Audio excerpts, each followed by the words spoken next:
thank you with every breath, with all I am. I can't help but thank you. I can't help but thank you.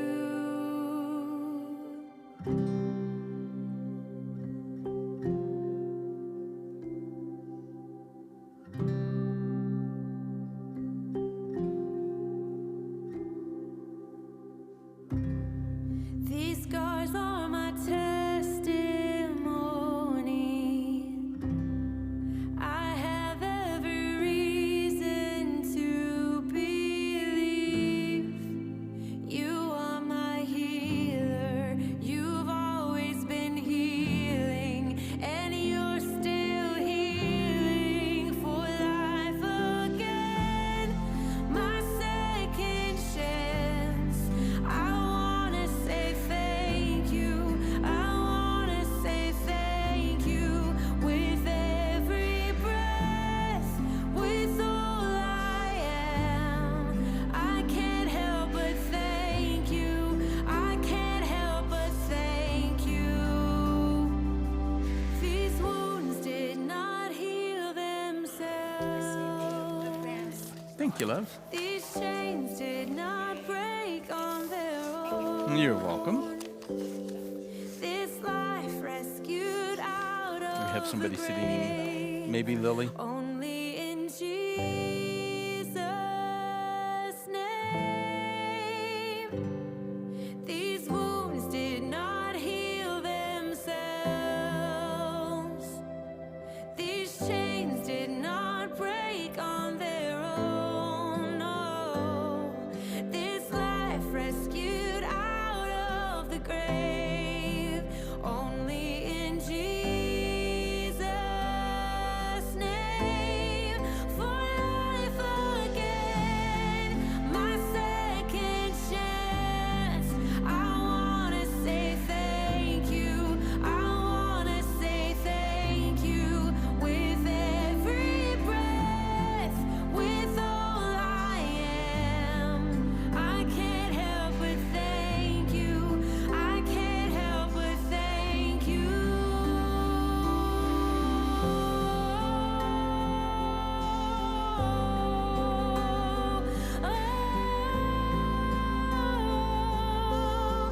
Can't help but thank you. Can't help but thank you, Lord. I can't help but thank you. I can't help but thank you.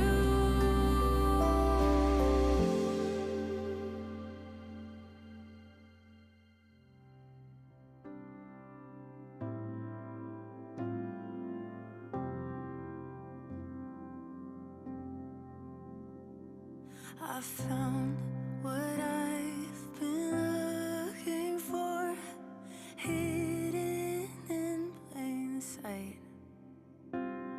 I found what I've been searching for. It's been here the whole time. It's you. It's you. It's you. Jesus, it's always been you. It's true, so true. Jesus, it's always been you. I overcomplicated it, got stuck inside my mind. It took some time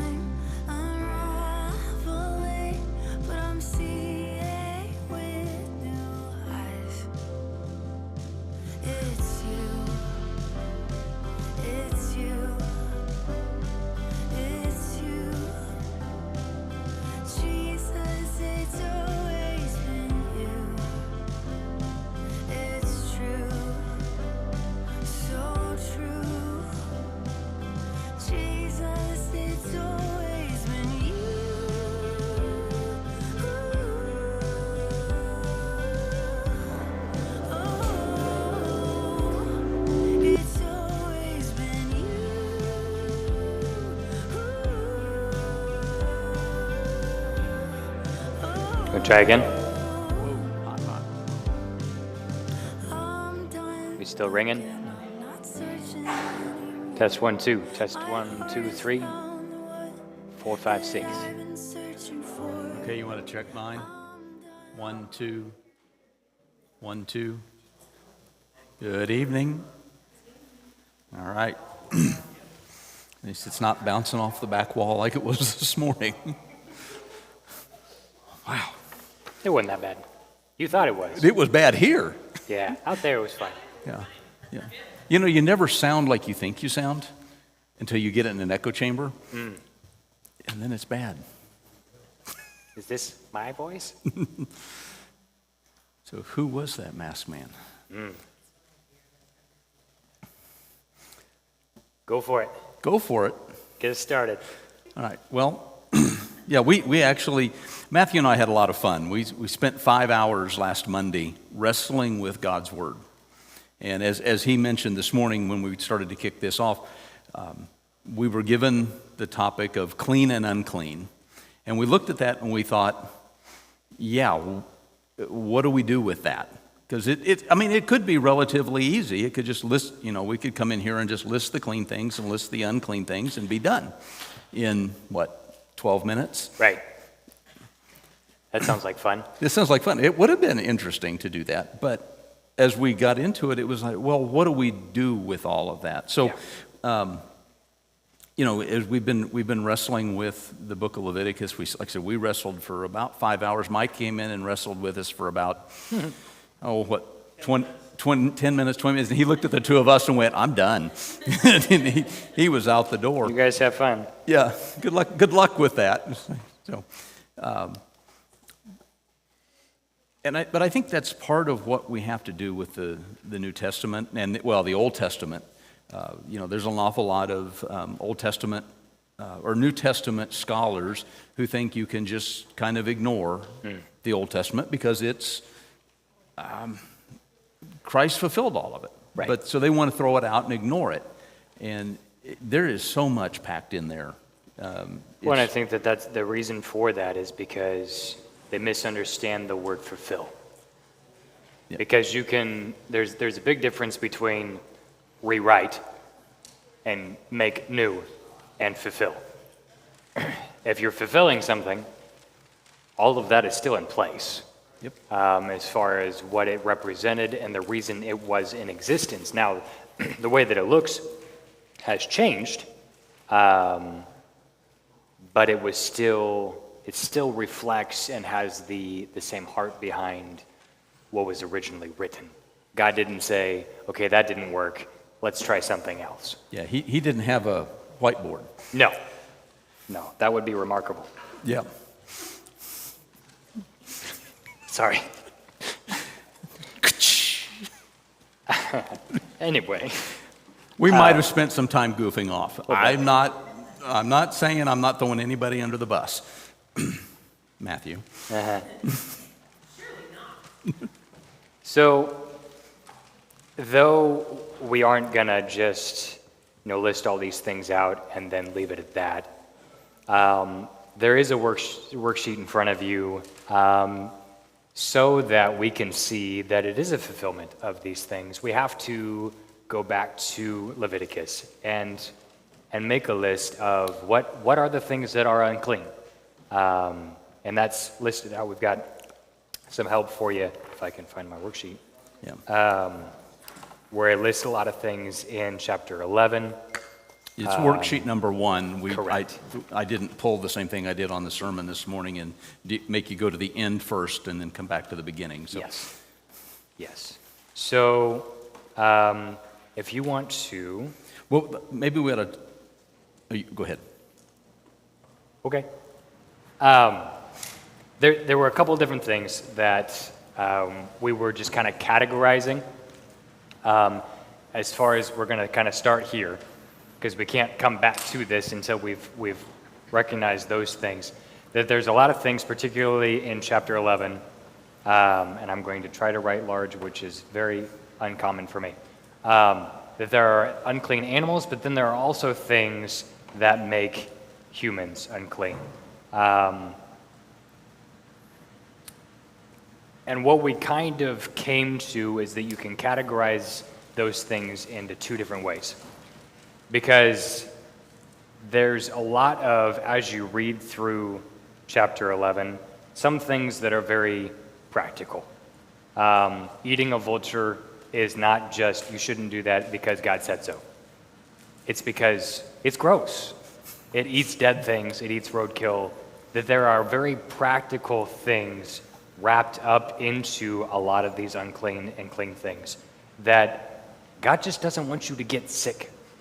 Because if you ate these things, you would get very, very sick. And so that there's these two different categories of both practical and then things that God says, no, this may not practically make sense to you, but I am commanding this because from a spiritual standpoint, these are the things that will make you more ceremonially unclean to be in God's presence. And so we've given you in this first kind of exercise a page to, if you want to pair off and kind of work together a little bit, where you've got animals and you have things that relate to humans, and we've given you some references there just to kind of get us started on this conversation. You were wanting to go a direction with that?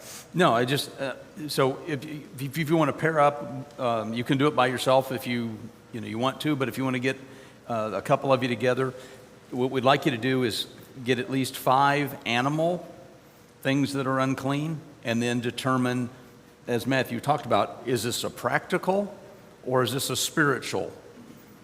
This is the why. Is this a practical uncleanliness or is this a spiritual uncleanliness type thing? So we're going to do 5 animals and 5 human or people-oriented practices or things that are done. So across the top of your sheet, you see the references, and we've really helped you out here because we gave you the Leviticus 11 has the animals, and then the people, things that are illness or race or metabolic. For Leviticus. Define that word for me? Huh? You want to define that word for me? You're the one that's going to be a dad here soon. You go ahead.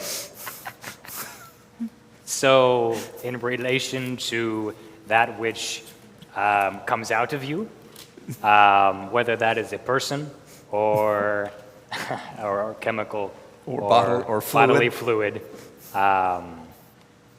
relating to metabolism, metabolic things. Yeah. So, yes.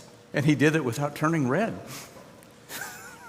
Just go to chapter 12. You'll see what we're talking Yeah, about. just read chapter 12. So those are there. And we're going to give you, maybe 5 minutes? 5 minutes, 5 to 10 minutes, something like that. So clock starts now. I got a question.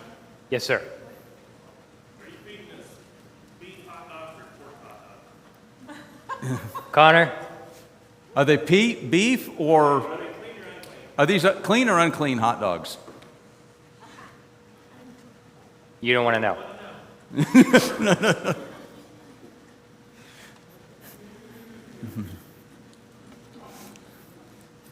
Mike, the answer to that is yes.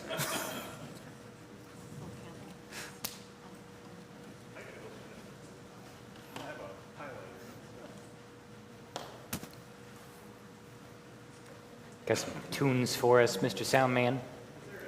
Yeah, maybe Jeopardy or something.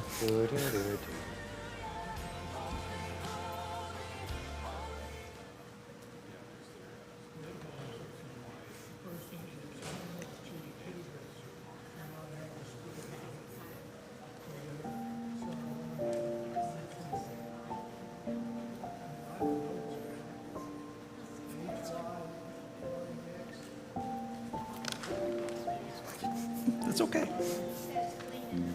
Mine's insured.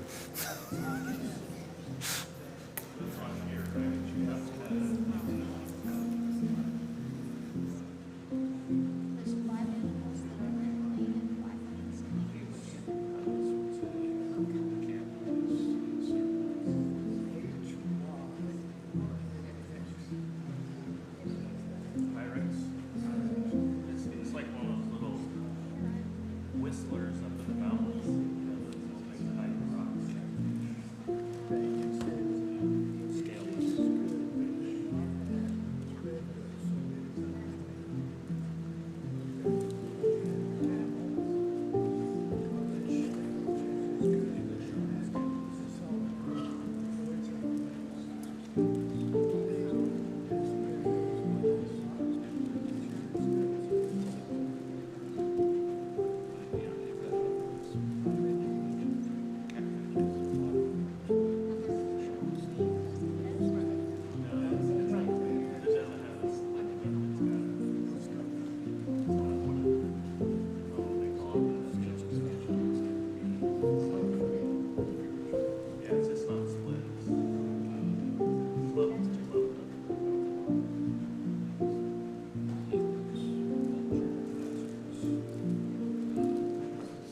right, we got 60 seconds.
All right.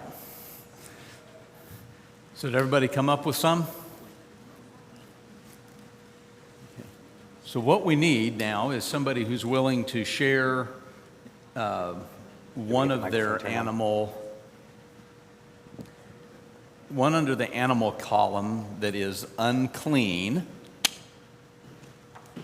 And then also give us your idea of whether it's practical or spiritual.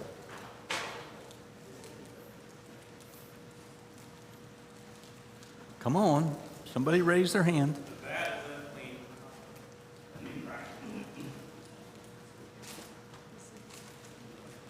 Okay, another one. Yeah. Catfish? Oh, catfish. Yeah.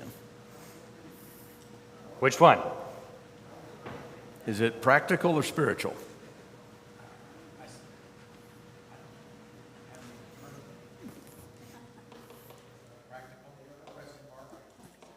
He's question mark. Then he changed it to practical. So Okay, you okay. can just write a P over his question mark.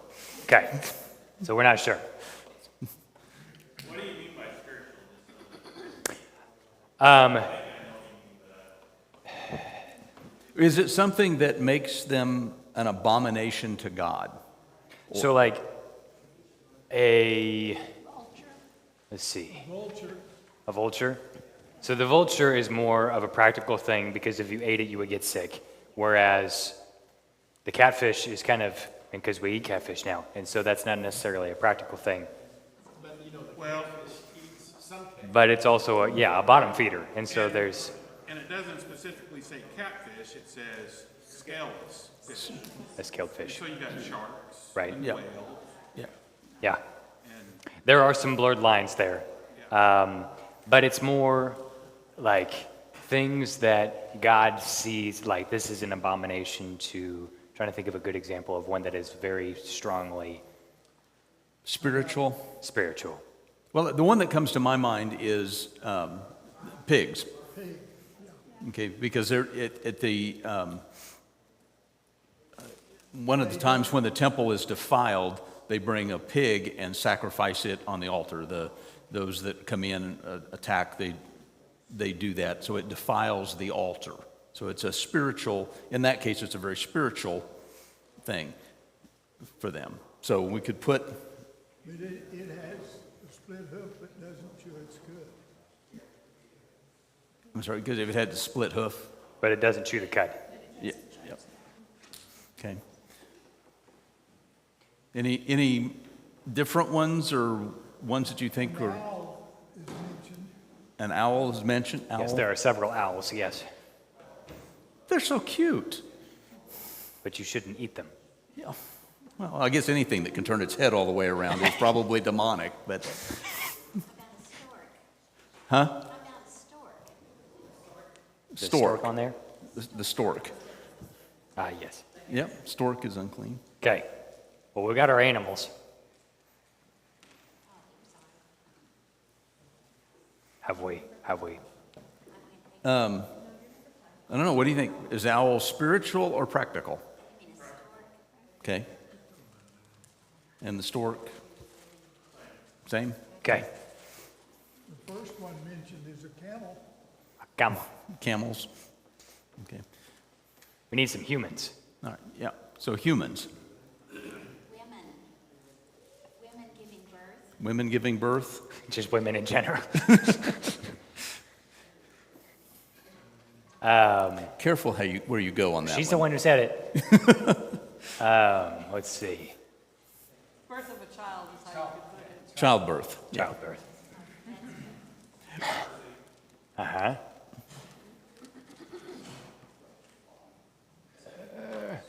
Unless it turns all white, and then you're okay. Yeah, and there's no white hair in it. Eating blood. Yes.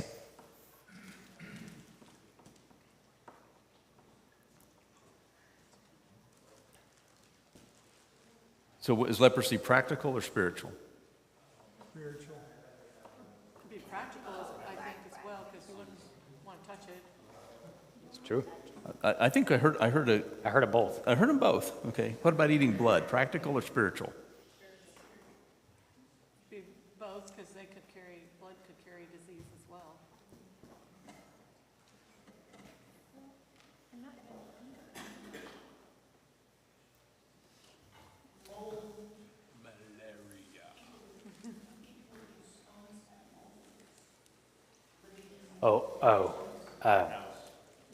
Yes. I'm trying to remember. That was in, You remember the verse? I think that's 13. 14? Yeah, that's mostly 14. 14:30. Yes. Yep. Because it has to do with leprosy as well. And it's a disease in the walls of your house, which I don't think it uses the word mold, but that is what we know it to be. Green things in your house. Does it? Which verse? She's reading an IV. 37. ESV says disease. Disease. Interesting. ESV is disease, yeah. Okay, cool. All right, one more on human. A woman in menstrual cycle. Okay.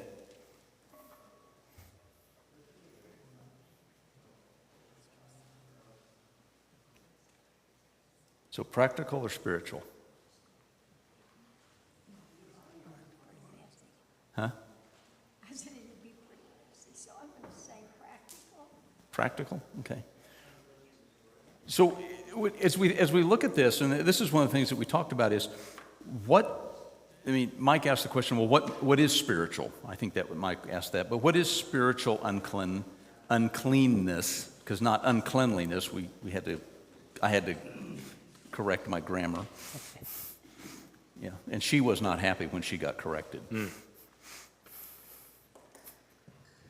Only got one groan. Tough crowd. That was bad. Only got one groan. So, what defines the difference between spiritual uncleanness and practical uncleanness? Why would we have both? Why is there a distinction? If I guess in my head, one is there's disease attached to like the bat cat. I heard one time there's 70-some diseases you can get from a bat, so I see that as practical because Right. it's better just to stay away from the thing, don't eat it. okay, okay. The spiritual maybe just God doesn't want unleavened bread. I mean, he wants unleavened bread, he doesn't want leavened bread. And not because it'll give anybody a disease, but he just claimed, or he just decided that There's a distinction. Yeah. that's not a spiritual thing. It's a remembrance back to the Exodus and the haste with which they had to leave. So, in most cases, though, the practical things don't necessarily preclude you from doing what? It says don't eat a fish that has no scales. It's because it says it's unclean, but what happens if you do? Does that keep you from being able to go to the temple? Well, it's a sin because it goes against God's law. So then you have to do something. if you do that. Okay, so even though they're all practical, I mean, we see a lot of these things that are practical, and they're things that you could look at this list of unclean animals and say, well, that makes a whole lot of sense. All of those things are detrimental to human health. For the most part. Huh? For the most part. Most of them, yes. Yeah, it's detrimental to human health. So God's doing what? He's protecting his people. He's protecting the Israelites at that time because they didn't have the CDC to tell them what was right. The WHO was not in effect yet. Yeah, WHO was not there, and I spelled that wrong. so all those practical things were because he loved his people, and he cared about them, and he wanted them to be safe, and he wanted them to be together. And at the time when he's giving these laws, there's 600,000, or depending on where 600,000 men and a couple of million people total in the middle of the desert, and they're living in this gathering. So if some person ate a bat and got one of the parasites from a bat, they're going to spread it pretty quickly. Okay? And so then we get into the spiritual side of what's going on, and they tend to be more, you cannot go to so if you ate a bat and you were, from the practical standpoint, and you had committed a sin, that doesn't mean you couldn't go to the temple. It meant you had to go and make a sin offering. But it didn't keep you from going to the temple. We look at the human ones, and if you read through, in a lot of those cases, they're spiritual. It says you can't even go to the temple because you are unclean. You are an abomination at that moment to God. Touching anything that was dead Yes. was, I would think, would have been Yeah, that was a big one. And we'll get to that here in a second. But what we came to then, as we were running through these, just trying to categorize them a little bit so that we could get in our minds where each of these things landed, what we realized is that, as we found in some of these, it's difficult to distinguish. And what we came to is that all of them are both. Because some of these things will make you sick, but it's also something that God has commanded. Therefore, regardless of whether or not it makes you sick, it is something that God has commanded, and therefore it is a spiritual uncleanness that is in place. And so that it's not like, okay, these things are okay because they won't make you sick, and these things aren't because they will. That there's this aspect of God is giving some instructions that make sense and some instructions that may not make sense. But both of them fall under this window or this umbrella of uncleanness. I guess is where we're trying to. And the biggest reason for that, and this is kind of our hinge point into our next section, and we were talking about touching dead things. This is a massive hinge point for why. Why something is unclean. Because that catches this, that catches this, that catches obviously this, and this. Or eating something that is not fully cooked because of how God feels about blood. Do you want to go into that, or would you like me to continue? Go ahead. Let me ask this. What does, for God, and he talks about this lots of times, what does blood represent most of the often in the Bible? Life. Blood equates to life. So, in order then for us to, I'm trying to not get ahead of myself here, and maybe we need to, we need to come back to work our way through that. So hold that thought.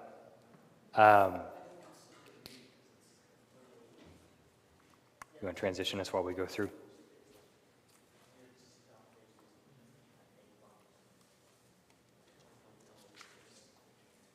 So one of the things that we want to do, and where we got just a little bit ahead of where we wanted to be here, we want to talk about the different types of offerings and the purpose of each of the different types of offering. We haven't covered that in a great, in as much detail as we should. Sure. We're going to go through 3 of them pretty quickly, and we'll spend more time on the other 2. So, Leviticus 1. Right.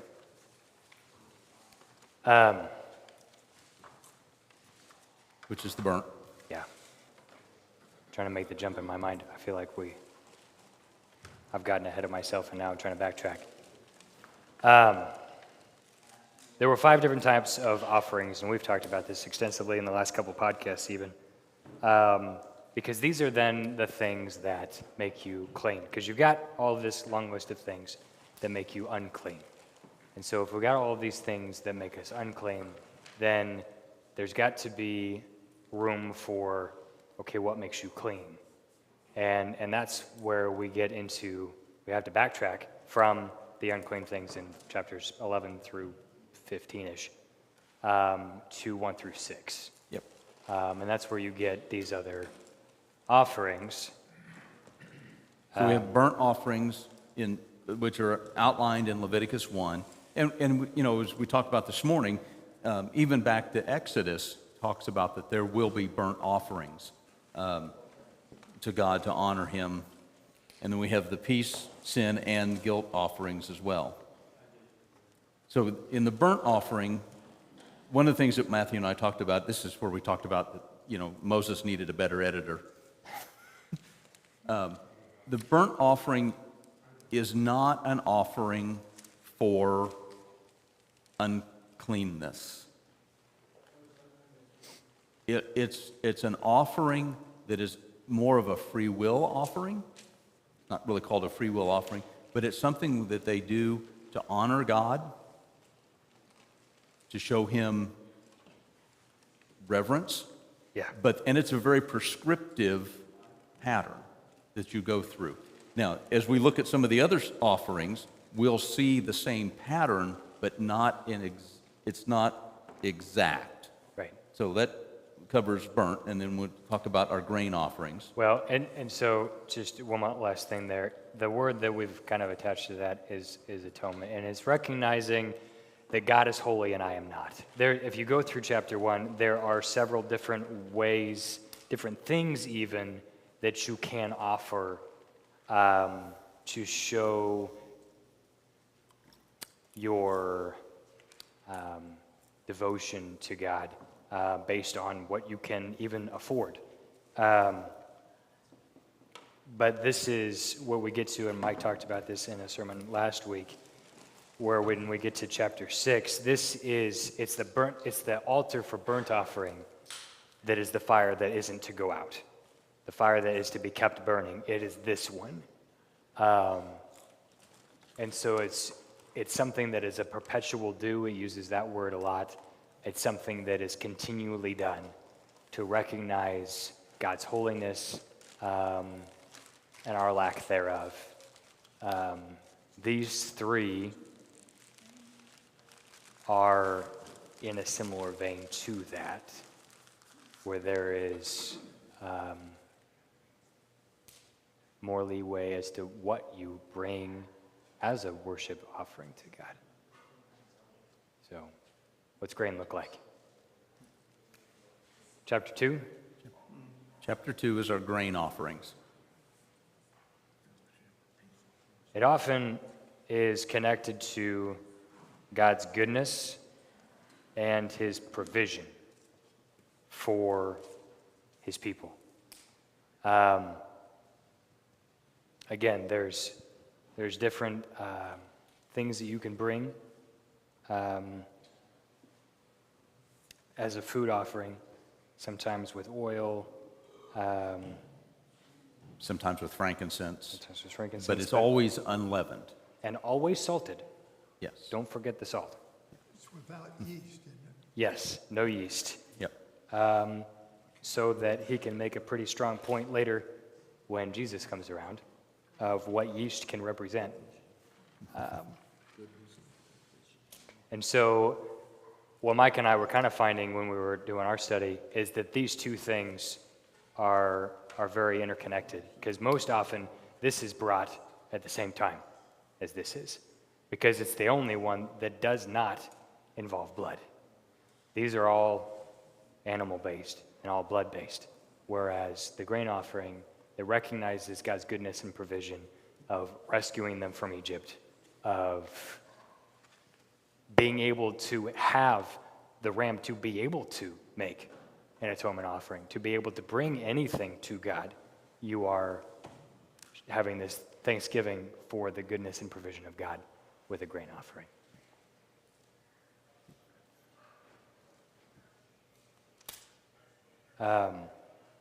Peace is another thanksgiving offering, but it is more connected to for God's character.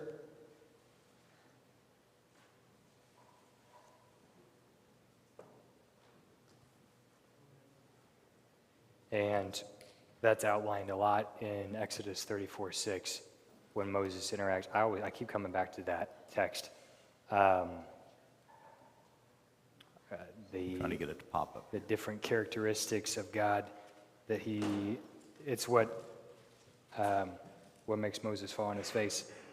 He sees God pass by, all of his goodness pass by, but it's when the Lord says, I am a God, merciful and gracious, slow to anger and abounding in steadfast love and faithfulness. It's that discourse that brings Moses to his knees, the recognition of the goodness of God. You want the last two? We can do the last two. So the next one is our sin offering. And the sin offering, we go back to that list of things that make us unclean or made the Israelites unclean, or whether it was a physical or spiritual uncleanness. Well, you've got me stuck on that. But the sin offering is something that purifies. And that is in Leviticus 4. And they always have, again, it looks a lot like the burnt offering, and it always talks about that the choice parts and the fat and all of that are always God's. The fat is the Lord's. The fat is the Lord's. All fat. All fat. Never mind. And that, again, it's a very prescriptive pattern, just like the burnt offerings. They have to go through a certain pattern. They've got to go through the cutting of the animal, and as we're going to see in both this one and the guilt offering, is the splattering of the blood. And Always it has to be an animal without defect. Yes. And it has to be an animal without defect. It's got to be perfect in that, because otherwise, if it's got a defect, then it's not going to wash away the sin, if you will. Well, and it elevates the offering. And it makes it important. In the sense that it is valuable. What you're bringing to God isn't the lowest meager of your herd that you're just chipping away because you don't want it anyway. Right. But there's value placed on that which is atoning for your sin. And the last one is the guilt offering. And this one, we spent a lot of time talking about guilt offerings.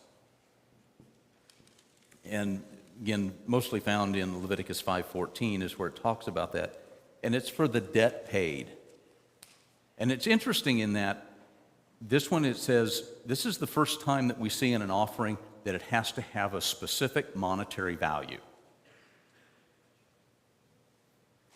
However, while it has to have a specific monetary value, it doesn't tell us what that monetary value is, because it talks about it being a ram. And it has to be valued according to the temple shekel. Well, wouldn't it be, It's based. whole be that can change year Yeah. to year?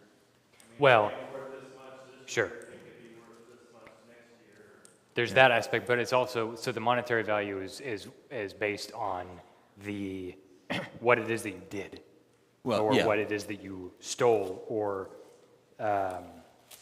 What your debt is that what you're trying to get out of the guilt. And then on top of that, then you also have to repay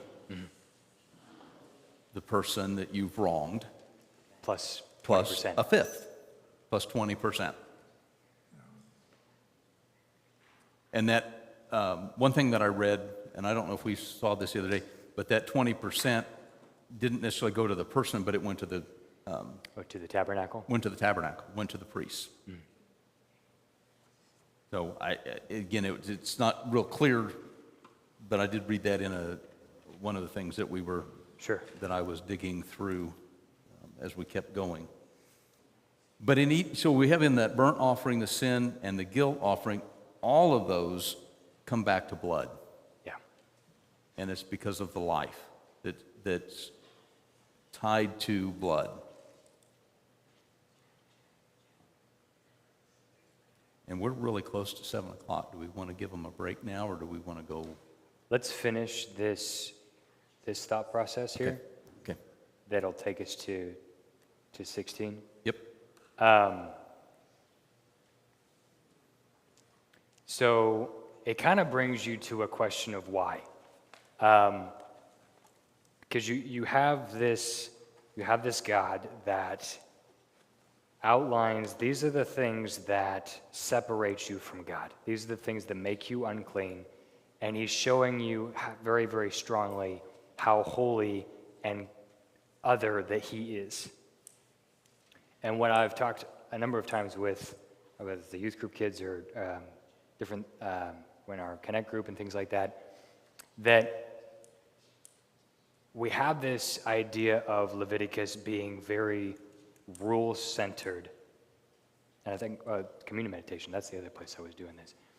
Because I'm trying to wrestle with this thought process on my mind, because we have this idea that Leviticus is this book of rules because God is kind of mean.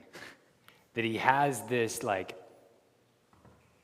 a God just needs you to appease him with sacrifice. Because any other God that has been conjured, that we've had this idea, that the reason that you sacrifice things to a God is so that he doesn't smite you. And that you're simply making him happy. You're appeasing this God. And you do that through a blood sacrifice. When it comes to Yahweh, the reason for these offerings is because he is so holy that he cannot be in the presence of uncleanness. But he wants to be in the presence. He wants his creation to be in his presence.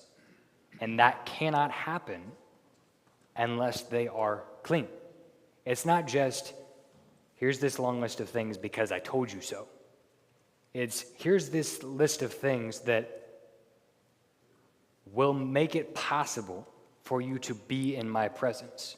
And I think that what changed in my thinking was, it felt like, man, this is a lot of stuff that they have to do. But when you think about it, this is literally making it possible for you to be in the presence of God. Leviticus feels really easy because he's just so fully other and so holy. The fact that you can even be in the presence of God is amazing. And so giving you this instruction to be able to even accomplish that blows my mind. And that's what happens when we get to chapter 10 and we're like, and Nadab and Abihu die because they come in having offered an unauthorized sacrifice. And you're like, man, this is a really strong punishment for simply bringing the wrong kind of fire. But they came into the presence of God unclean. Well, and they came in maybe with the wrong motive. The motive of, hey, I Dad did this, I can do this. Right. And it's not like God was like, well, they didn't read the fine print and they missed this one, didn't get this one checked off, smite, because I am not appeased. but it's you came into the presence of God in a manner that did not follow what he set into place. And so, and I'm kind of derailing a little bit, but, unauthorized. You are not authorized to be in this place. So it reminds me of what Jesus says, do not put the Lord your God to the test. Because it feels like that's what they're doing. Yeah. Maybe he'll be okay with this. Instead of, and that's what we've talked a lot about, is that it goes back to even the garden, where it's from Genesis up until now, we find all these people that are, God's path and his way is clearly defined, and we decide, this is a delight to the eye, I'm going to take what does not belong to me, and I'm going to choose my own path because it looks better, because God's path looks hard. Yeah. Well, and what strikes me as I've read through 10 a number of times is it never tries to explain the motive. It doesn't matter why you go to God unclean. It's just the fact that you did something wrong. And he doesn't care if they're coming thinking, well, I hope this will appease him, or this. It doesn't seem to matter. It just says what he did was wrong. What they both did was incorrect. Their hearts weren't in it, or their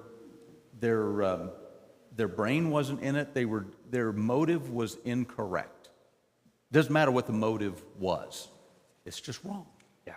Well, on the burnt offering and the grain offering, were they that way? Because they were commanded by God, and the people were just trying to do what God wanted them to do. Yeah. Well, the burnt and the grain offerings were more of just a gift to God. You weren't giving them to him to be made clean after an uncleanness or a transgression. They were just this gift of the peace offering, or the peace one, is also known as a fellowship offering. But the other two, they're just more gifts to him because of who he is. Just because people, they want to be in his presence. They want to let God know that they appreciate who he is. We talked about that this morning, and we see it several times in the New Testament when people fall to their knees. And when we see that at the end of chapter 9 in Leviticus, when they were in the presence of God, they had no choice but to go to their knees and worship him. They were afraid, they had fear, but they had no choice but to go to their knees because of who he was. And that, we read the Exodus 34:6. Matthew was talking about that. It says, the Lord passed before him and proclaimed, the Lord, a God merciful and gracious, slow to anger, and abounding in steadfast love and faithfulness, keeping steadfast love for thousands, forgiving iniquity and transgressions and sin, but who will by no means clear the guilty, visiting the iniquity of the fathers on the children and the children's children to the third and fourth generations. That's the offerings of sin and guilt. The others are just that recognizing who he is. And so what's bringing us to our next section is the whole aspect of a sacrifice then is necessary, because when you are unclean, you are in a state of spiritual death. There is something that is separating you from the presence of God. And in order to deal with that death, that literal death, another death must take place. A life for a life, and blood for blood. To atone for this spiritual death that you are in, an atonement by death.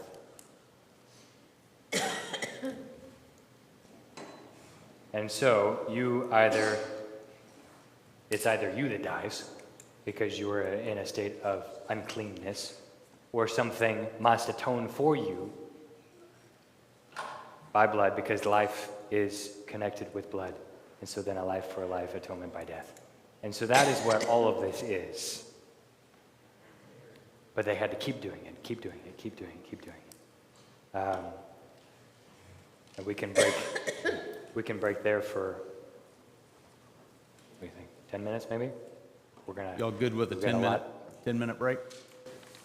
We've got a lot more to, Yeah, we got Track with. a long way to go, so let's yeah. please try to be back in 10. We have 2.5 more pages, and we've only done the first 2/3 of the first page. So, but we can run. Huh?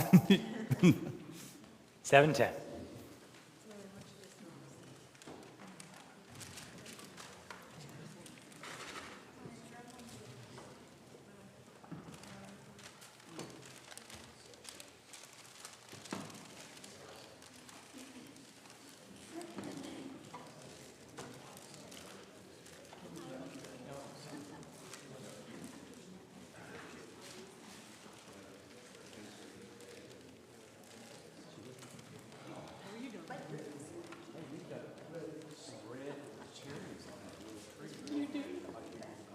Oh, yeah?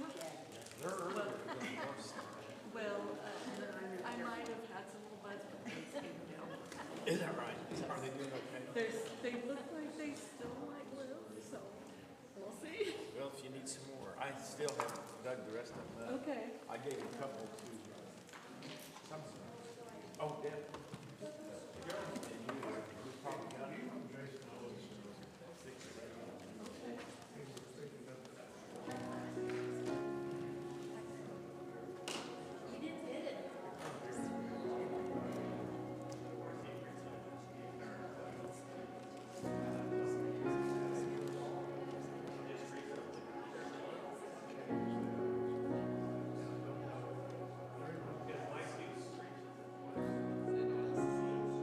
The weight of the world rests on the hands of a holy God. The groaning of creation was met with the Father's love. It's the great appearing, triumphant one.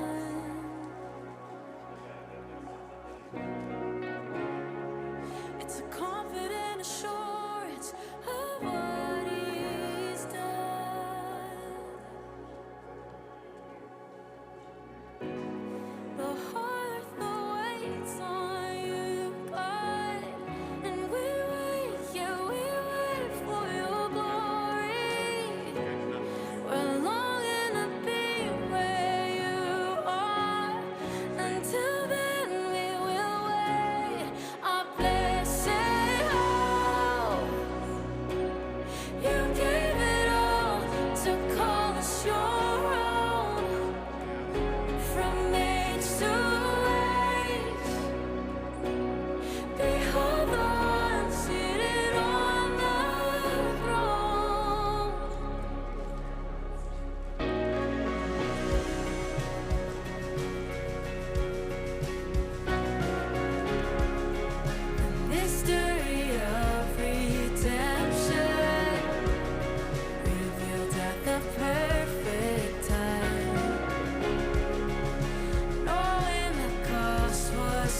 Jesus.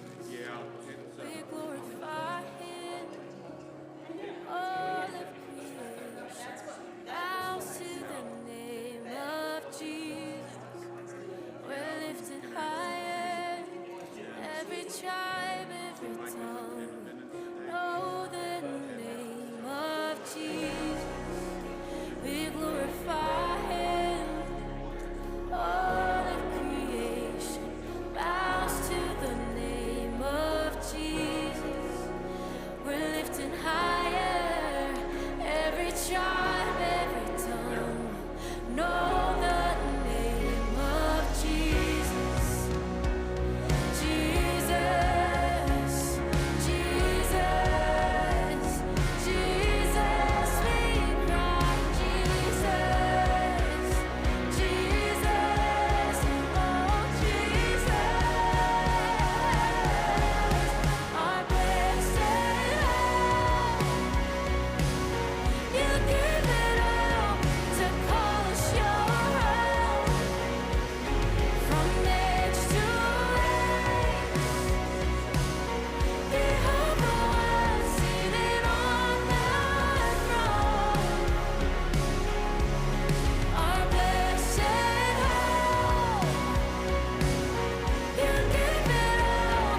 All right. who was slain as atonement for us.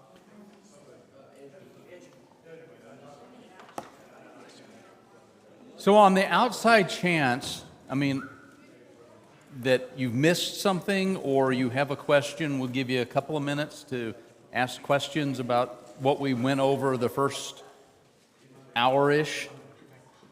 And if not, then we did get some comments from our online folks. One of the things that I tend to do when I have studied something or I have had the conversation with lots of different people is that I leave stuff out because I think I've already said the thing. And so my wife, who is watching online, reminded me of some things. And sometimes she words things better than I do anyway. And so this is the text that I got just a little bit ago. Most of the things connected to being unclean are connected to death, which we've talked about a little bit. The unclean animals tend to be scavengers, and when it comes to things like childbirth or a woman's period, there is a loss of fluids.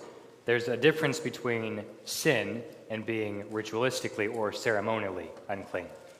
And that was where I failed to make that connection. When we were talking about the practical and then spiritual uncleanness, that there's a difference between, and that was the kind of the difference between those, even those last two offerings, is that it's making atonement for something that is sinful.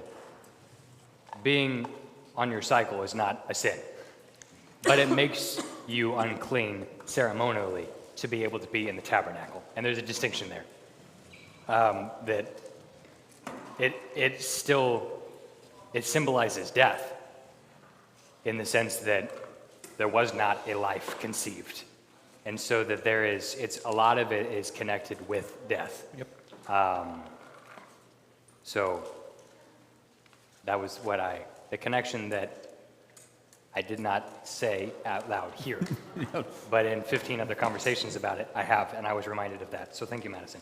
Do we have any other questions here before we roll on? Okay. All right, so we're going to spend a little bit of time, and this is where we started trekking down a road when we were studying that we did not anticipate that this is where it would take us. Chapter 16 of Leviticus is where we're going to camp out for a little bit. And I know that we haven't gotten there in our reading quite yet, so this is going to be a little bit of a precursor for you, so that when you get to chapter 16, you're like, oh, this is what we've been walking up to, and we've had all of these laws about how to make a sacrifice and what makes you unclean, and then what specific things make you clean again. And then you get the Day of Atonement. A little bit of, we're going to pull a Sean, and we're going to go to the end of the chapter, tell you where we're going, and then we'll back up. Sometimes that works really well. I'm going to start calling that a rook. I'm going to pull a rook and go to the end of this, tell you where I'm going. That's probably the first time calling something a rook is in a positive light. Yes. You're one of those that calls yourself by your last name. Uh-huh. Yep. My wife does that sometimes. She'll mutter, dang it, Hunter. It's funny. Anyway, I'm going to hear about that one later. Anyway, so the end of chapter 16. We've got an extra bedroom. There's an RV in my driveway. I'm kicked out to the RV.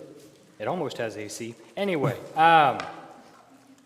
Verses 31 through 34. 31 to 33. Thank you. Would you like to read those while I Sure. get my foot out of my mouth? Good luck. It is a Sabbath of solemn rest to you, and you shall afflict yourselves.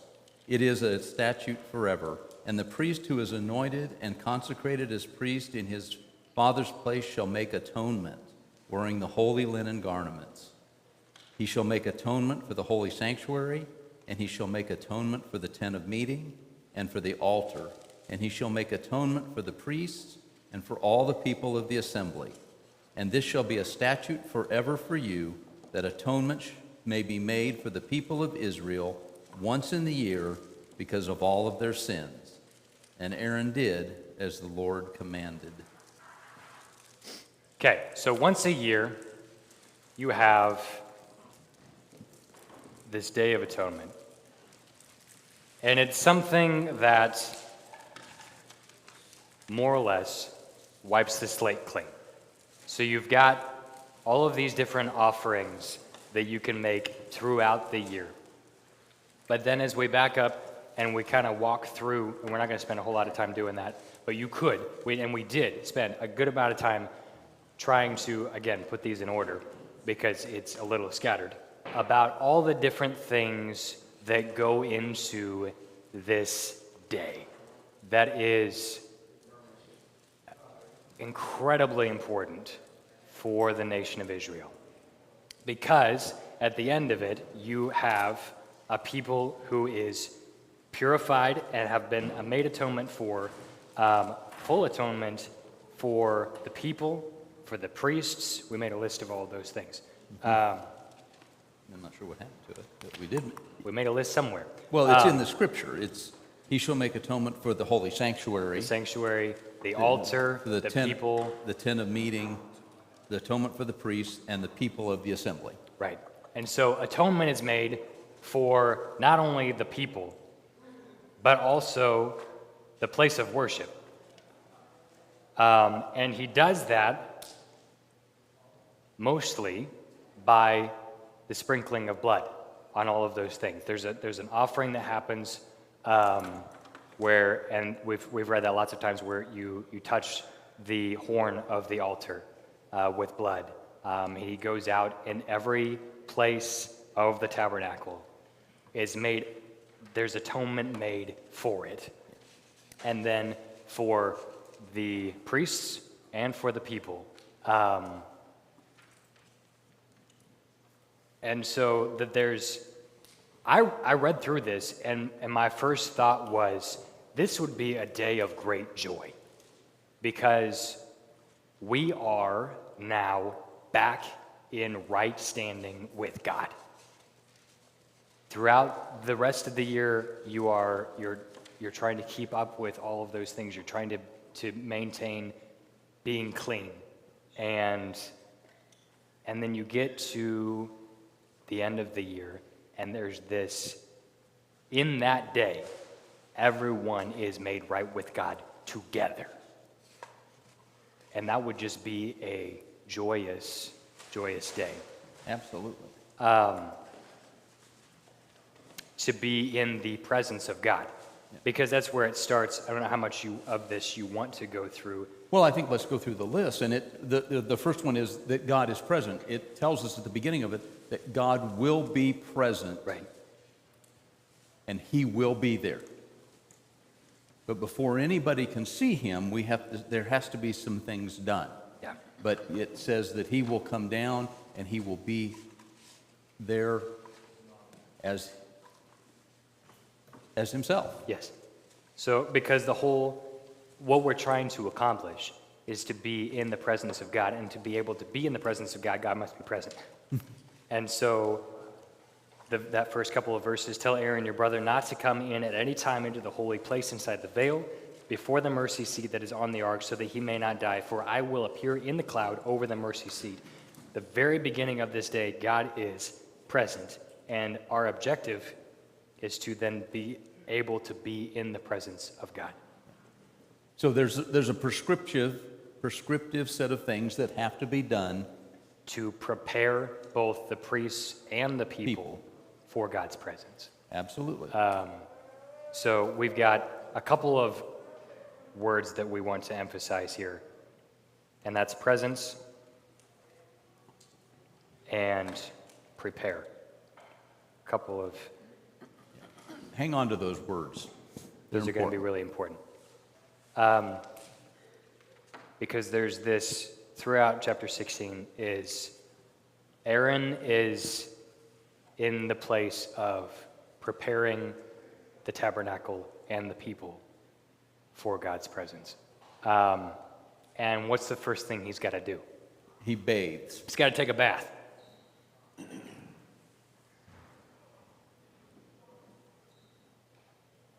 So that he is, and this is another word that's going to show up lots of time, so that he's cleansed. And this is where it gets really, really crazy, and I have to restrain myself from jumping forward on ourselves. Because, yeah. Kayla knows where I'm going with this because I had the conversation with her. You want to just run through that, or how Sure, do you want to do it? I'll say them, and you can write Hit me. and add whatever you want. So he goes, he's ceremonially cleaned, and then he puts on his holy garments.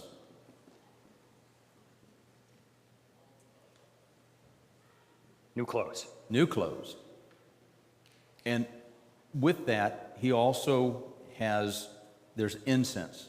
They burn incense all day long, and that's what keeps Aaron alive. While he's getting all of these things done, is this incense that surrounds him. Is that an S or a C? C-E-N-S-E. S-E. Thank you. Yeah, now you get, no, the first S is a C. Incense. Yeah, incense is a whole different thing, and it's just Well, not, no, you that's don't- with a T. What are you trying to do? Trying to get me in trouble again.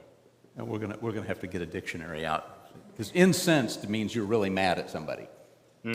Incense is something you burn to make it smell good. No, I think you mean this. No? That was just a bad band. Don't tell Connor that. Okay, so the incense keeps Aaron alive. Yes.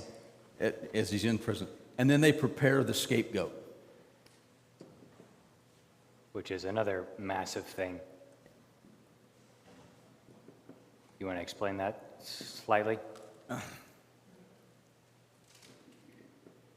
Okay, so verse 20. Actually, I'm just going to read it. Just read it.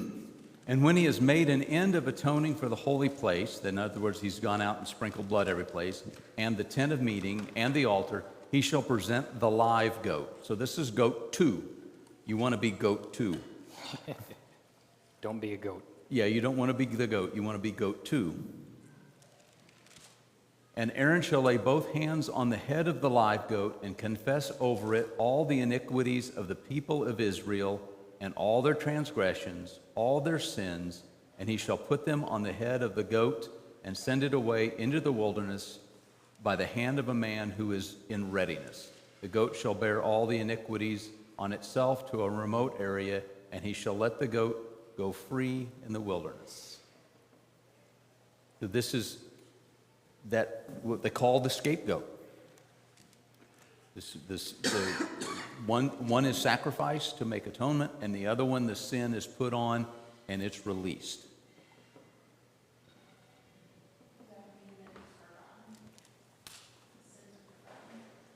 I think in a sense, yeah, that it's let go, that you're no longer guilty.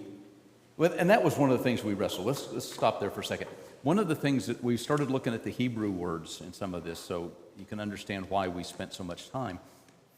But the Hebrew word for guilt, in our Bibles it says, when you know you have been guilty. Or realized. When you realize your guilt. But the word that's there is just guilt. It's never, it really doesn't say when you realize it. The Hebrew word is, if you did it, you're guilty, whether you realize you've done it or not. Now, there is, when you back up a little bit, there's another little bit in the language which says someone's going to make you aware that you are guilty. Yeah. And, yeah. And so it's back in but I chapter think it's 4. more important to realize that, at least for the Israelites and sometimes for us, regardless of whether we know we've done something wrong, we're still guilty of whatever we have done wrong. I had a guy that I worked with who was a production manager for the plant, and he and I were on a walk around one day looking for things that were not in the correct state that they were supposed to be in. And we got to talking about how they doing certain things, and he said, well, if we don't get caught, we're not it's not wrong. And I'm like, well, no, it's still wrong, even if you don't get caught. You've got to do it. You need to correct it and do it the right way. And he really wanted to argue with me about this whole, if I don't know I'm guilty, I'm not guilty. But you can't say you're not guilty if you know you're guilty. Yeah. And so that was the whole thing of this. It's just, when we talk about the guilt, when we talk about this takes care of all those things that people had done that they really might not have been aware of, that they did it wrong. And well, I don't want to jump too far into the New Testament. Right. These are your last two things. Okay, so the last two things. So after Aaron does this, he goes back, he removes his holy garment, and he bathes again. This Aaron and the other temple workers, they go through this cleansing process again. And then they make both a sin and burnt offering, and it's made for both Aaron and the people, so that the presence of God can be there, and he can be there with his people.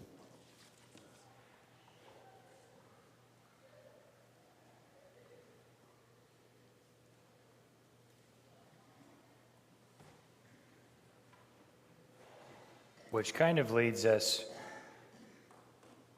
back to those main words. Those three words are what's going to hinge us. Presence, prepare, and cleansed.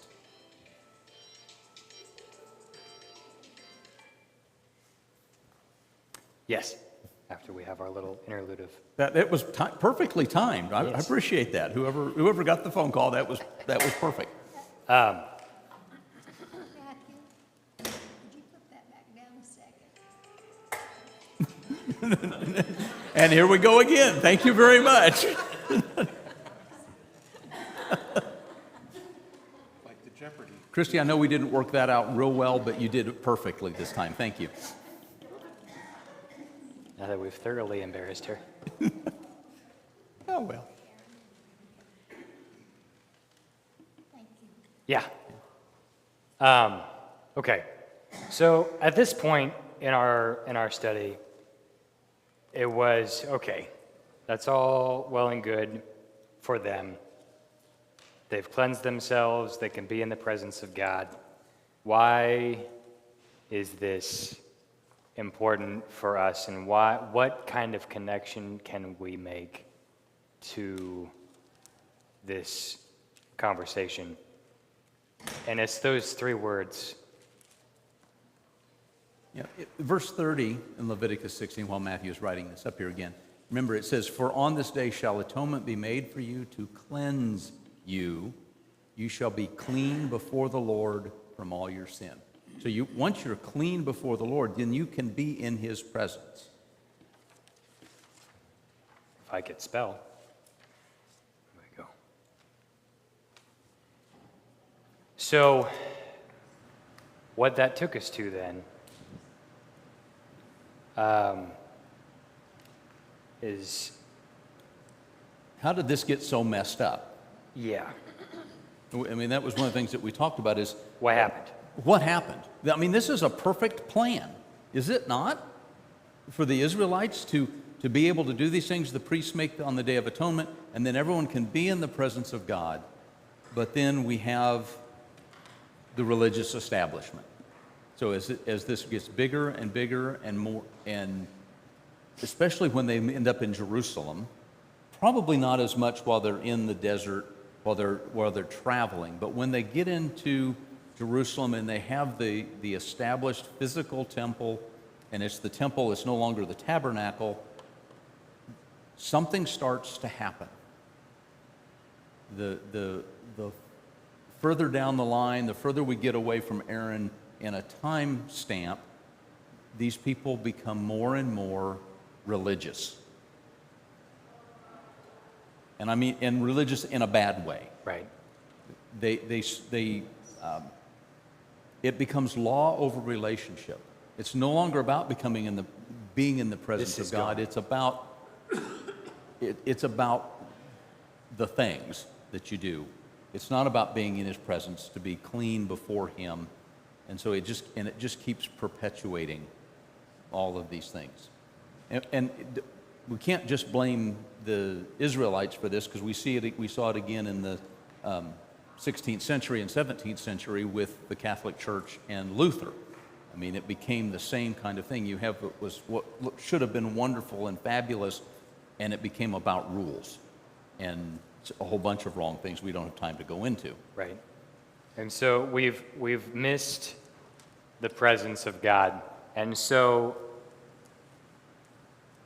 God needs to prepare his people again for his presence. And the temple practices became very distant from the Levitical heart. It's true.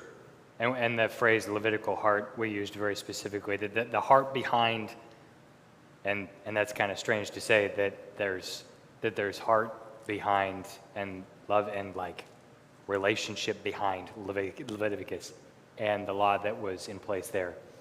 And so when we come to, you hit the New Testament, and something needs to be in place. Israel needs to be prepared for the coming Messiah, because they're not ready for it. They're not ready to be in the presence of God that is about to happen. And so what clicked for us that we had never really seen, and I'm going to change colors because this one's running out. Who prepared them for the presence of God? John. And I had never really had that thought before, that in a way, in the same way that Aaron was preparing the people for the presence of God, that was John's role, because the presence of God was about to make its entrance in the person of Jesus. And the people were not cleansed. They weren't ready for the presence of God. And it was kind of interesting, as Matthew and I had this discussion, we actually we were trying to figure out where to go with this. What is all of this sacrifice? What's clean and unclean? What does all of this mean? And we really came down to these three words, and it was like, well, wait a minute. So what was, we kind of talked about baptism, and that was kind of in the back of our heads, but it wasn't about the baptism of Christ.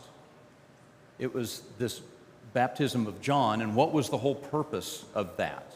Why in the world is he out in the middle of the Jordan River baptizing people on a daily basis? And so we started doing some digging, because all of a sudden, you read the Old Testament, it talks about being clean and cleansing and all of that. Did you connect? If you had just jumped and read Leviticus 16, would you have connected Aaron's being bathed and cleansed with baptism, with being prepared to be in the presence of God? I didn't, until we started wrestling with this and talking about it, and then it was John the Baptist, and we started doing some research, and it takes us, one of the places it takes us right away is Leviticus 16. That's why you can't get rid of the Old Testament, because some of these things that are going on in the New Testament are rooted so deeply in the Old Testament. We've got to understand it. We have to dig into it, and it gives us a much deeper appreciation for the things that are going on. Because now we have John the Baptist, and he is baptizing people. He is preparing them for the presence. And the presence, as Matthew said, is Jesus Christ.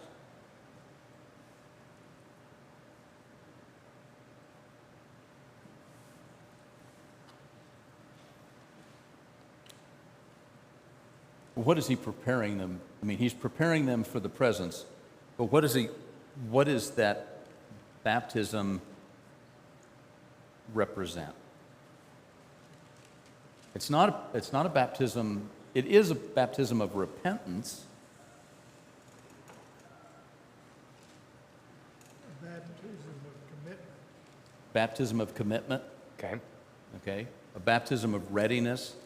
It's a ceremonial baptism. They could have gone and made peace offerings and sin offerings and guilt offerings and done all of those things in the temple, but because of what they had become, because they had become something that you just did religiously, they lost the point that God wanted them to make. So the people that were going to John, why were they going to John instead of going to the temple? New covenant, Huh? a new covenant, We weren't there yet. We don't have the new covenant yet, right? but they're going to John because they want to be prepared, and they want to be brought into that presence. And John is giving them that sense that something amazing, something joyous is going to happen. It's almost like the Day of Atonement is coming in person. I didn't think they recognized that the religious establishment wasn't getting them there. Yeah, yeah. That's what I was at. They were going to John because it was a guy that was finally making sense. Yeah. And the religious establishment, they show up and John says, why are you even here? You don't care. Yeah. Yeah. You don't really care about the people. You care about position and money. And even when after Jesus shows up, I mean, he spends a lot of his time telling them that they don't get this. I mean, one of the verses that we wrote down was in Matthew 15:10, and it's the description of Jesus says, they said, how come your disciples don't wash their hands before they eat? And Jesus says, it's not about what goes into the body that makes it unclean. Wow, there's a huge change, right? It doesn't matter what goes into the body. That's not what makes it unclean. It's what comes out. We've got like 16 chapters of what goes into your body that makes you unclean. Yeah, not anymore. Because it was really never about what went into your body. It was what came out. It was about the heart issue. It's about that being in the presence of God. That's the whole purpose of clean and unclean.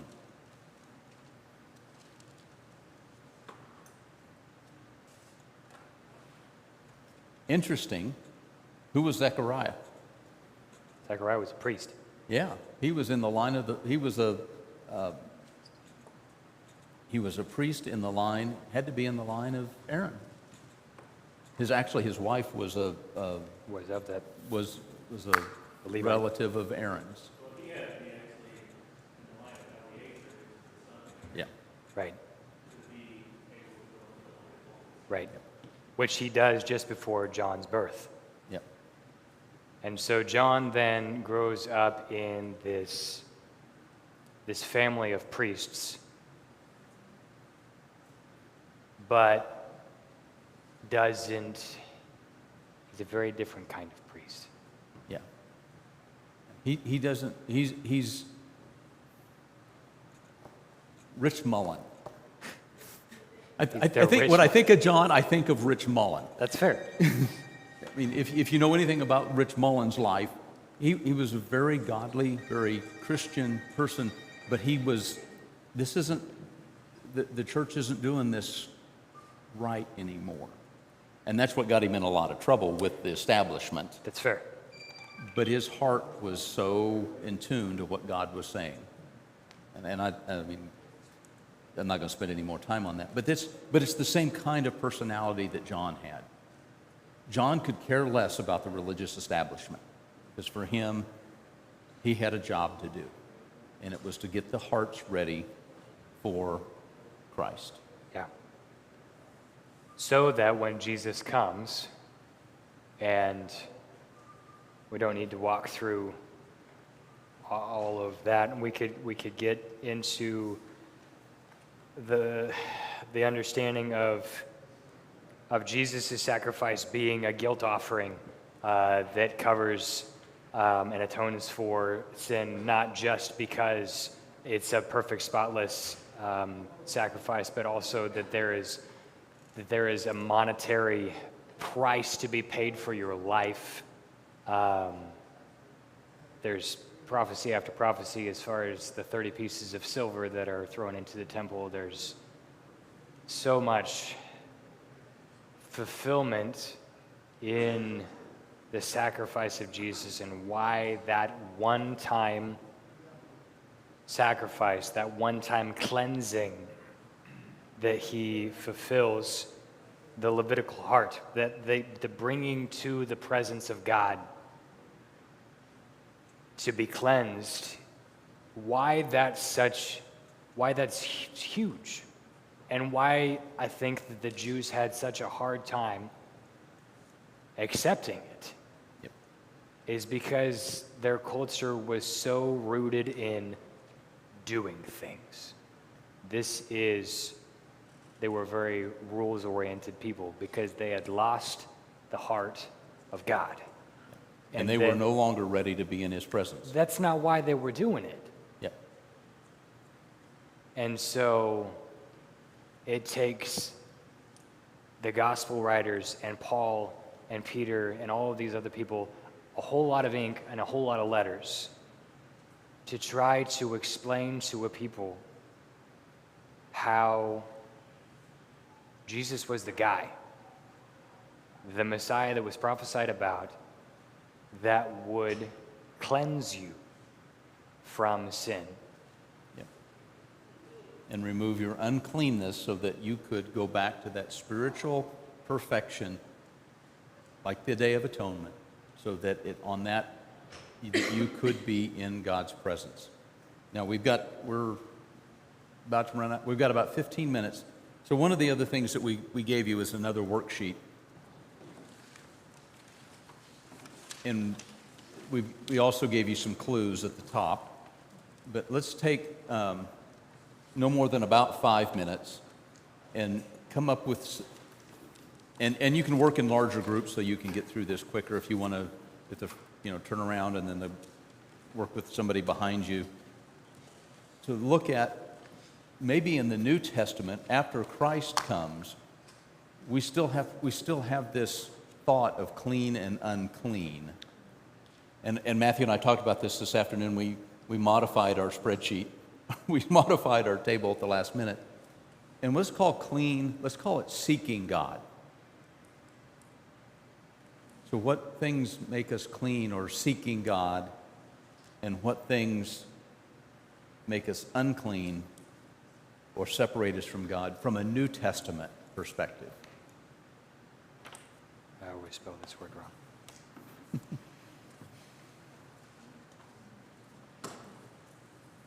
And again, we were helpful. We gave you some reference verses in case you get stuck.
what the...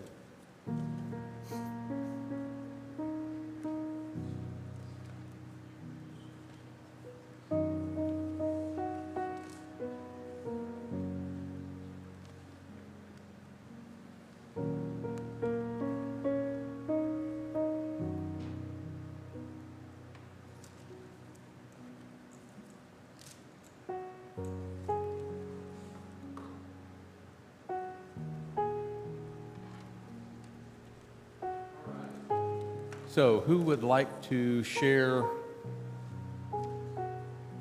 one of their ideas or a couple of their ideas for clean or seeking God? We carrying our theme of clean and unclean.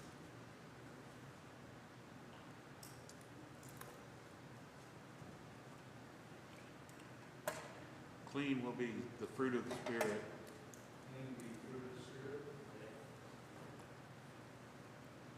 And then contrary would be deeds of the flesh.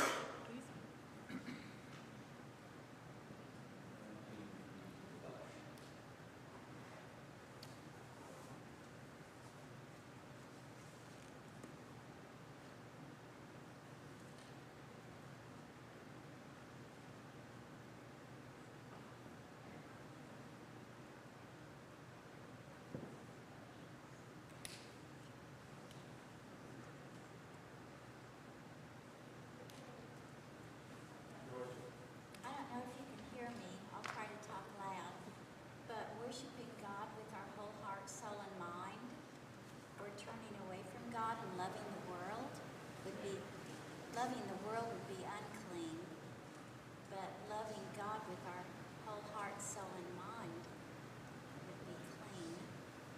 It's that seeking Yeah. with every fiber of our being. And unclean would be loving the world, things of the world. Is that a good paraphrase?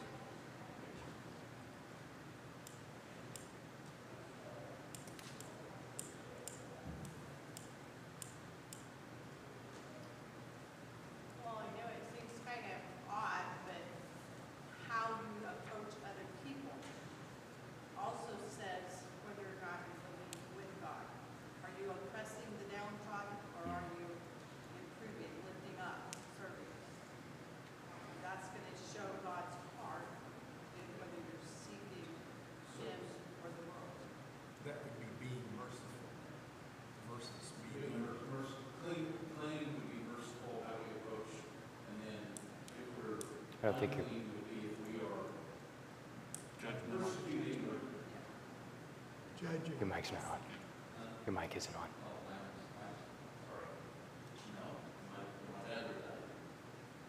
I think my dad would die.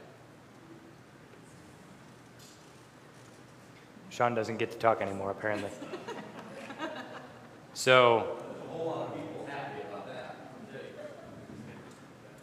so the comment was mercy and compassion on the one side. How you interact with people, how you treat people, that represents the character of God in those ways. That goes back to Exodus 34:6. If you are emulating those things, the faithfulness and the slow to anger and abounding in steadfast love and merciful and compassionate, and the opposite would be not those things. I use oppression. Oppression. Yeah, I think that's a good word. It is.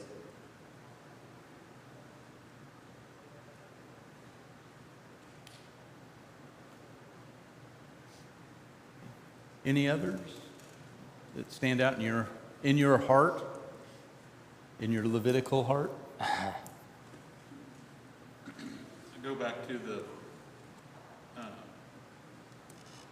Pharisees, the woes, and clean the inside first, Right. being,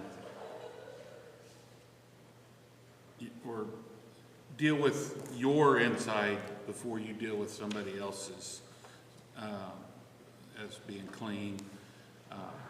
And then, of course, in that same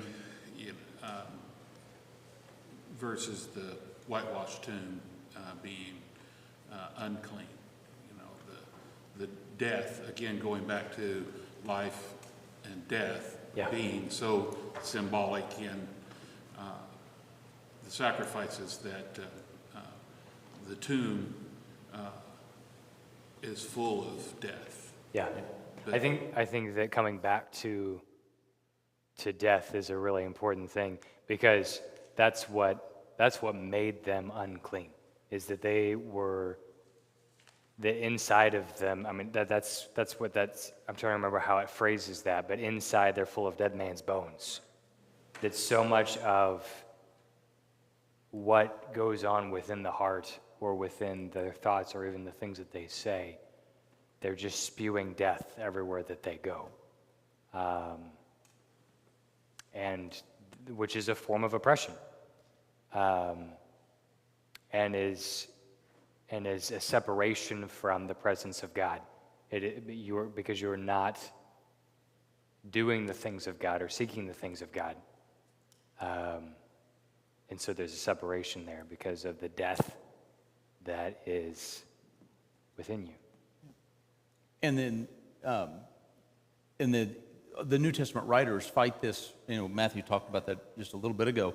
They fight that throughout the New Testament. I mean, it's that going back to the laws. If we're going to oppress you and make you go do the things that you did before, because we don't want you to have this freedom. We don't want you to have the joy that you have found. Well, they wanted control. They wanted control. Absolutely. Thank you, Julie. That is, I mean, that's a lot of it, is the church was losing control of anything and everything. They've been in control for so many years, or thought they were anyway. But now they're losing that control. And that's part of the reason that they wanted Christ out of the way. Yeah. Unfortunately, that failed miserably. Yeah. For them, anyway. Yeah, I was going to say, unfortunate for them. True. Yes. No, not unfortunately Totally for us. fortunate Fortunately for us. it failed. Massive victory, actually. Yes. Well, we are. Did all that, like, the connections there, are we crazy? Or did that make sense? Don't ask that question. Only ask questions that you already know the answer to. I know the answer. Because like I said, I've said a couple, when we sat down to work on these two words, the last place I thought I'd end up is John the Baptist. That there was this aspect of what we were walking through in Leviticus, that the whole, like I read the book differently now, knowing that this is all put into place so that the people could be in the presence of God. Reading Leviticus from that lens changes how I read this entirely, because now it's not just like, well, how in the world am I going to keep up with this? And this really doesn't even make any sense. When we were reading it yesterday, Mass and I were reading the laws about leprosy yesterday, I read part of it and I was like, wait, what? That's like the opposite of what it said there. And so I'm trying to even try to make sense of what I'm reading. But if I can back off of that, because then at that level, it's like, and this is super tedious, why is there so much about this thing? When you back up and realize all of this is in place, there is so much ink spilled so that the people could be in the presence of God. You read it totally differently. And that all of this will be not rewritten, but fulfilled in the person of Jesus. It just changes your lens entirely. And why a one-time sacrifice and a one-time cleansing is a revolutionary thought process. I wondered about knowing people as we know them. How many of them did not go in, fulfill their sin offering, their grain. They just waited for that once a year thing. We had that conversation a little bit when Mike was sitting there. And that's what happens in chapter 10, is they try to push the boundaries of, the Day of Atonement is going to come and we'll be okay.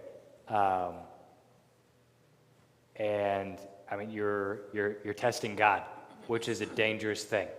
Well, it would be no different than saying, you know what, I'm going to live up until the day I'm pretty sure I'm going to die, and then I'm going to accept Christ. Yeah. Well, and it says a lot of times that, I mean, if you do this thing, they'll kick you out of camp. You are not to be within the assembly because you are blatantly in sin and don't seem to care.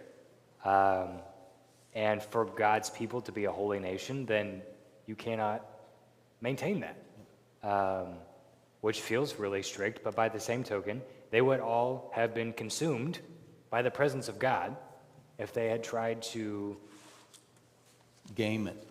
to play God like that. Yeah. Because, that's that from the human condition. We're like, oh, well, I'll just, because it's, and what I came back to, because one of the Psalms that we read, that's in conjunction with some of these, it's the, not the Psalm, the proverb, that has the adulterous woman, where she starts that with, I've made my offerings today. Yeah. And so we're okay to do this. She's married to somebody else. Yeah. She made her offering, and so But she made her peace offering with God earlier that day, and so she thinks and she'll make another one tomorrow. Yeah. Well, they used to call those indulgences. Indeed. Where I can still live the way that I want to because I can atone for myself with this sacrifice. Which is why the offering, it didn't work. Yeah. Because you can't just perpetually try to atone for yourself by sacrificing something all your entire life so that you can live the way that you want to.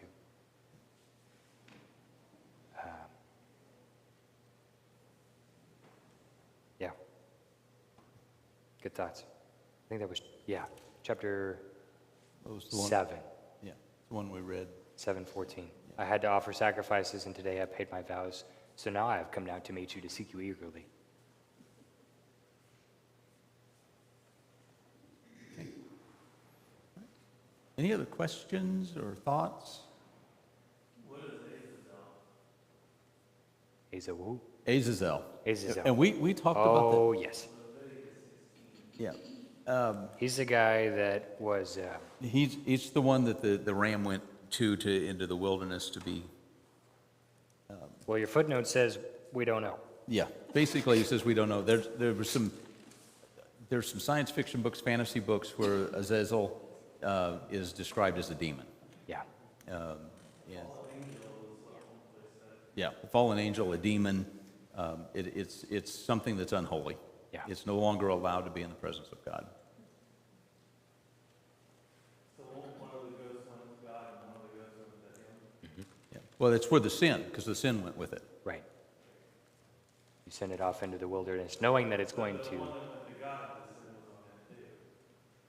Well, it was in That was the place offering. of the sin. It's when they put their hands on the one that they're going to release to Azazel to put into the wilderness.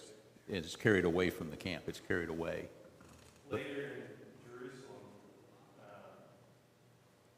the goat sometimes would make its way back. Oh, yeah. So they changed a little bit of that. The guy that lets it go, he also takes it off the cliff so that it would die and not come back into Jerusalem. Well, and that guy, the person that runs him off, has to come back and bathe too. There's a cleansing because he's been with the sin offering.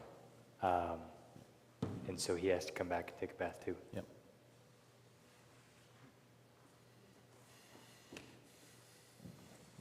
Lots there.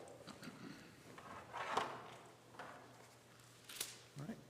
Well, we pray that this has been helpful, Yeah. insightful, thought-provoking,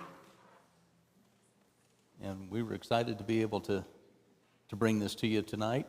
And so, Matthew, would you close us out with a word of prayer? Yeah, of course. God, we come to you humbled by your word, as often it does for us, in recognition of how deep and insightful that it is, and that you have given us the ability to understand your heart behind it. We may not understand all the details that go into all that you have commanded for the Israelites, but we can understand the heart behind why it was that you put those things into place. That from the very beginning of creation, you have desired to have your creation to be in your presence. May we not see you as distant in your commands, but as a loving Father who lines out for us what will bring us life and what will keep us in right path instead of our own. You desire good for us beyond what we can understand or deserve, and we praise you for that. These things we pray in Jesus' name.